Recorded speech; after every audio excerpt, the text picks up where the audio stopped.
Man, I gotta tell you, when I was sitting here watching what all the other honorees have done with their lives, I started feeling like shit, like this is terrible.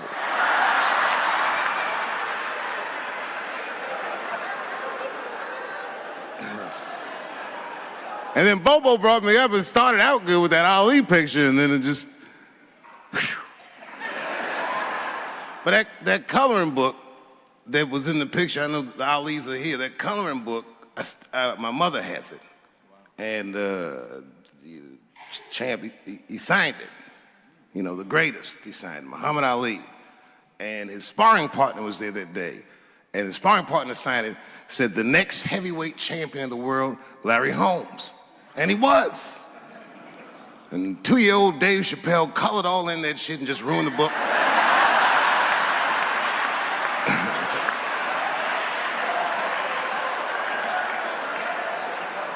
But I remember part of the book that I remember real vividly, because I asked my mother about it when I was a kid. There's a part where there's a picture of Ali throwing his Olympic gold medal into the Ohio River. That's why it's so weird for me being here. You know, both my parents were very brilliant. My dad went to Brown in 1955. That's right. He told me at the time he was one of 3 black students. He said one of the guys got accused of a rape that he probably didn't commit.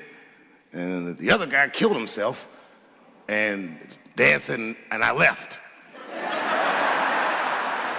And see, that's what makes us Chappelle's great. We know when to quit.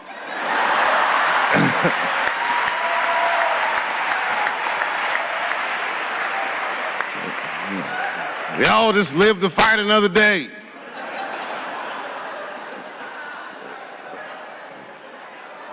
I gotta say, I'm very honored to be here, and I'm very honored to be here with the other honorees. Really, I'm like very humbled by you all, the work that you do, and you all make me want to be better. All of you.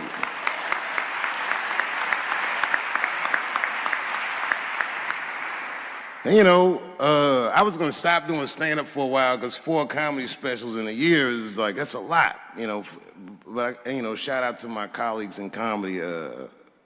I just want to say that in a way, this for me belongs to my mother primarily, who was an African American studies professor, and a lot of the content that I say, she raised me well.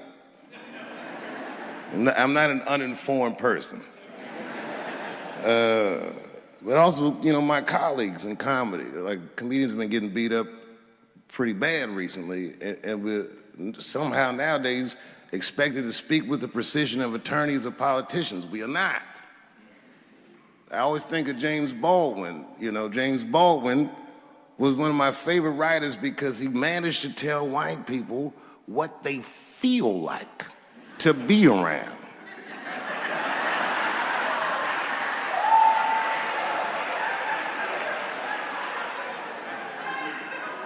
So I ain't gonna hang up my gloves yet.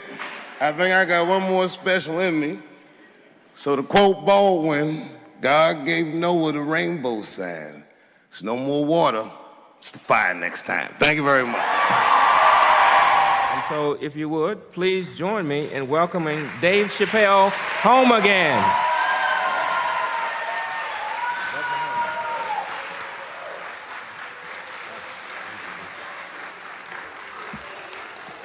Oh, thank you. You know,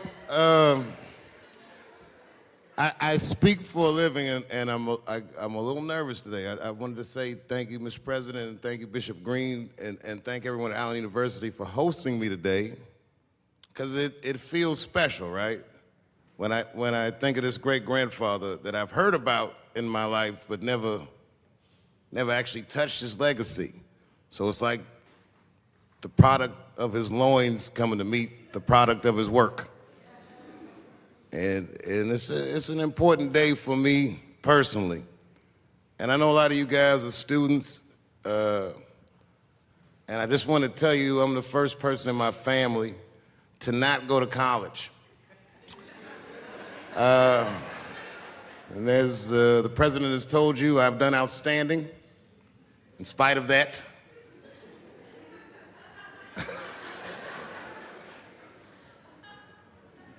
But one thing I did want to say, and one thing today just made me think about, for all the things that I've done, I'm most renowned for what I didn't do. I've made decisions in my career that a lot of people have called insane. 2004, had a $50 million deal on the table, and in a crisis of conscience, flipped the table over and walked away. Went to South Africa. Everyone said I was running away from the money. That is not true. In fact, I still want that money.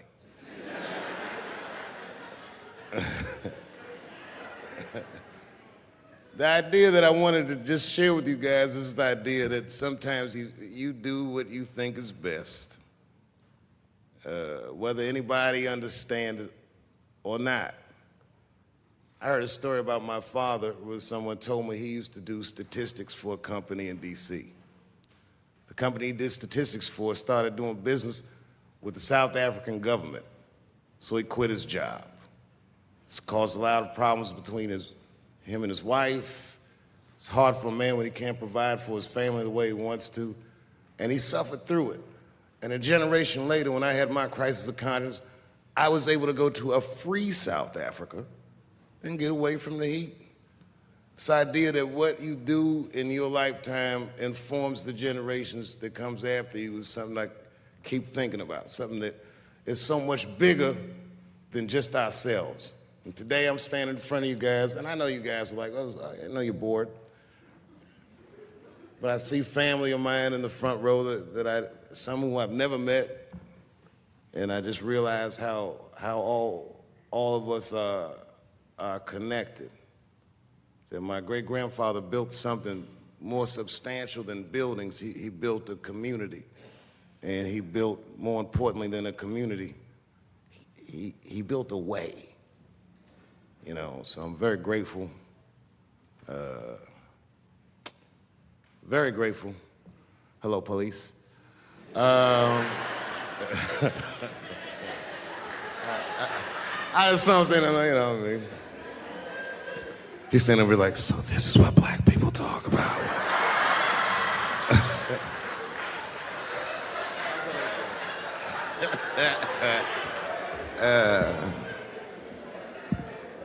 I just want you guys to remember, you know, that right now there's this thing where ethics aren't what they used to be. This idea that people are trying to replace the ideas of good and bad with better or worse, and that is incorrect. You gotta keep your ethics intact because good and bad is a compass that helps you find the way. And a person that only does what's better or worse is the easiest type of person to control. They are a mouse in a maze that just finds the cheese.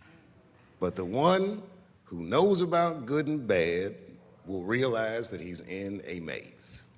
So, that being said, I just hope that all of you guys transcend whatever you see as your obstacles, and that you live outstanding lives, and that you stay connected to your communities because you have so much power there, and that you grow your communities and you diversify your communities, and that you don't let anybody tell you you can't or to be afraid. It's okay to be afraid because you can't be brave or courageous without fear. The idea of being courageous is that even though you're scared, you just do the right thing anyway. So in 2004, I walked away from $50 million, and in November, I made a deal for $60 million. So,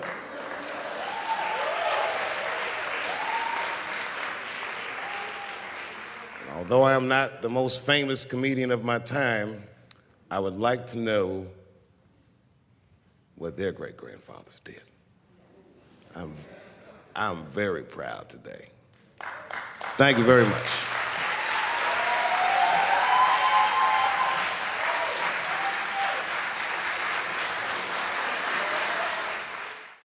Boy, this comes as a complete surprise.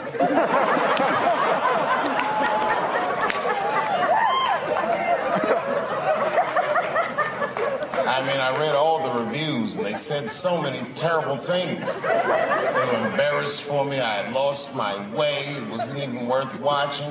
I hope all you critics learn from this. This is a teachable moment. Shut the fuck up forever.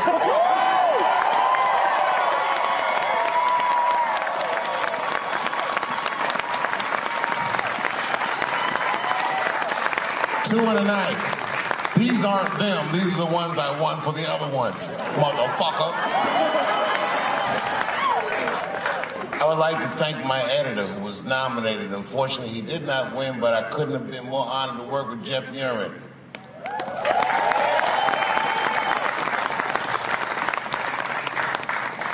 Stan Lathan has been directing television since 1968.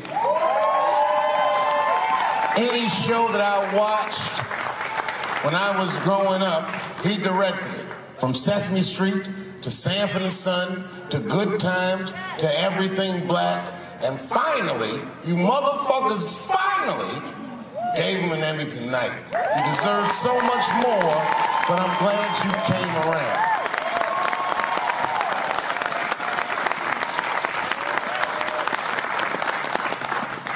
I'd like to shout out all the other nominees tonight. Tiffany Haddish and Patton Oswalt and Hannah Gatsby and Brother Mulaney. You guys are an inspiration to me, and I'm honored to be nominated with you. I'm sorry that you didn't win tonight, but who gives a fuck anyway? It's a special night because comedy gets to be itself. It's all we've ever wanted. I hope the war is over. We good? And as always, I'd love to thank my wife, Elaine.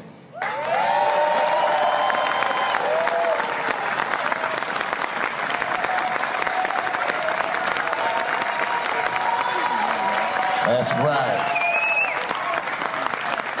Elaine has been with me for the last 25 years and had to endure the pains of living with the greatest comedian ever. See you on Monday. Thank you very much. Good night.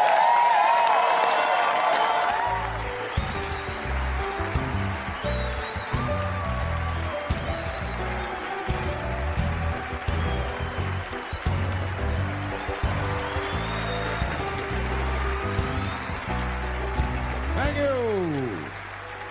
Thank you. Thank you. I like not knowing what's going to happen. I like making memories. Sometimes I do all this crazy shit around my colleagues just so that they can tell their friends I did it. But rather than talk about myself, just briefly, I want to just talk about my genre. Stand-up comedy is an incredibly American genre. I don't think any other country could produce this many comedians. And unbeknownst to many people in this audience, I don't think there's opinion that it exists in this country that is not represented in a comedy club by somebody. Each and every one of you has a champion in the room.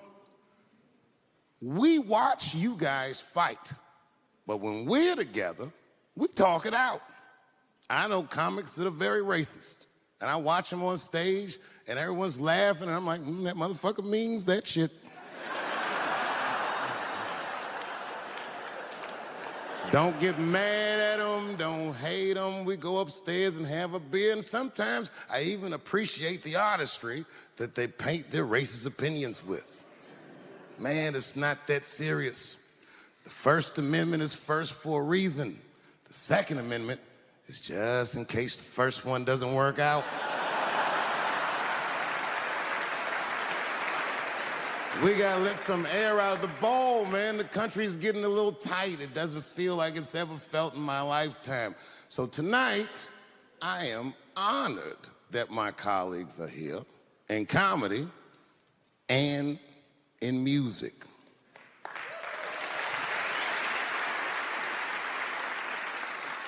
And I want everyone in America right now to look at me. Look at me smoking indoors. I didn't ask anybody, I just did it. What are they gonna do? Kick me out before I get the prize? No, nigga, this is called leverage.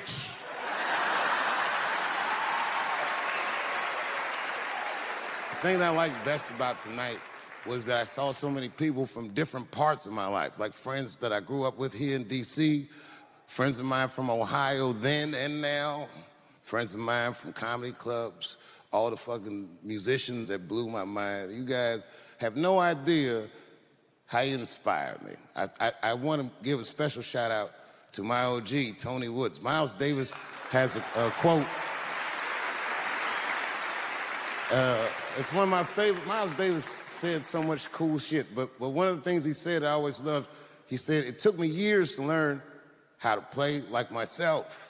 You know, he would watch other musicians and he would try to play like Dizzy or Bird or all the guys who were great. Tony Woods was my Dizzy and Bird if I was a Miles. I was trying to play like you. You were the first person I ever saw do it absolutely right. You were fearless and you told the truth. There's something so true about this genre, when done correctly, that I will fight anybody that gets a true practitioner of this art form's way, because I know you're wrong. This is the truth, and you are obstructing it. I'm not talking about the content, I'm talking about the art form. Do you understand? Do we have an agreement? And what I really wanted to say tonight, and I'm glad I get the platform to do it, I'm gay. I am gay, and I can't wait to see what this does for my career, being gay like this. So many special shout-outs. One of the main architects of the comeback of the century, my brother and my mentor, the mighty Stan Lathan.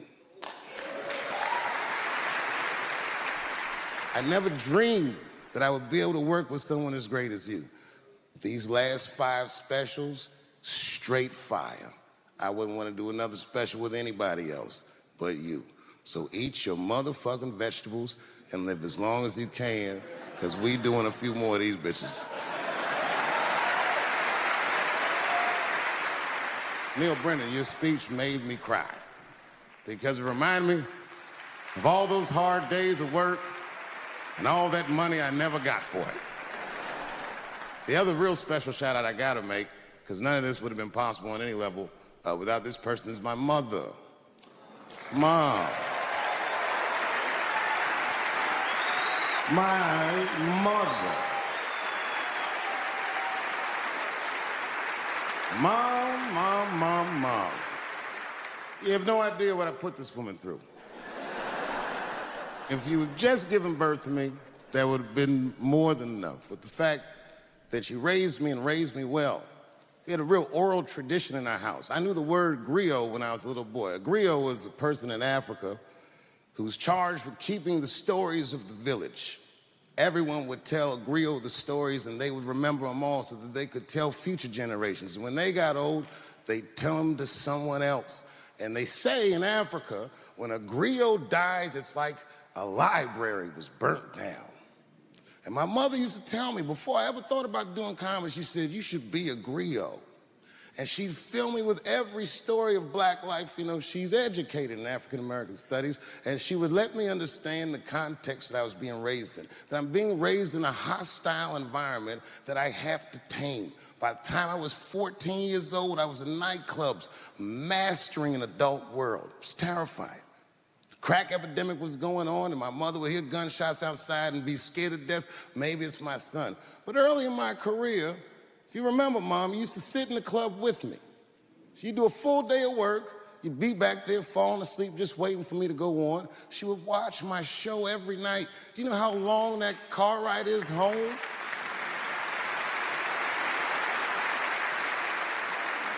How many of you have ever heard your mother say, pussy jokes were a little too much tonight, son?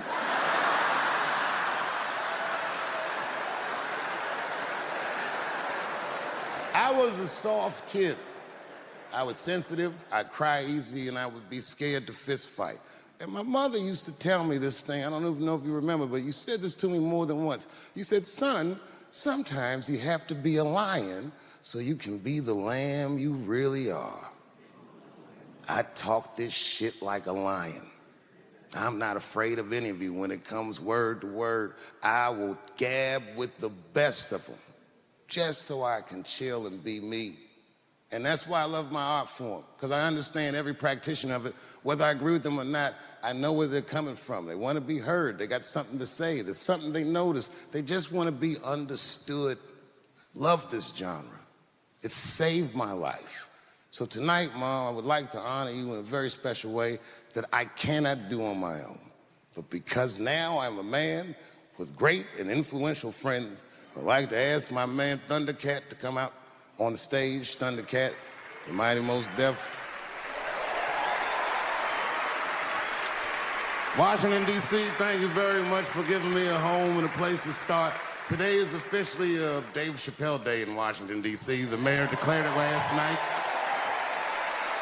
So, in the future, on Dave Chappelle Day, I ask everyone who wishes to celebrate it to make one incredible memory for themselves and or somebody else. Thank you very much. Good night.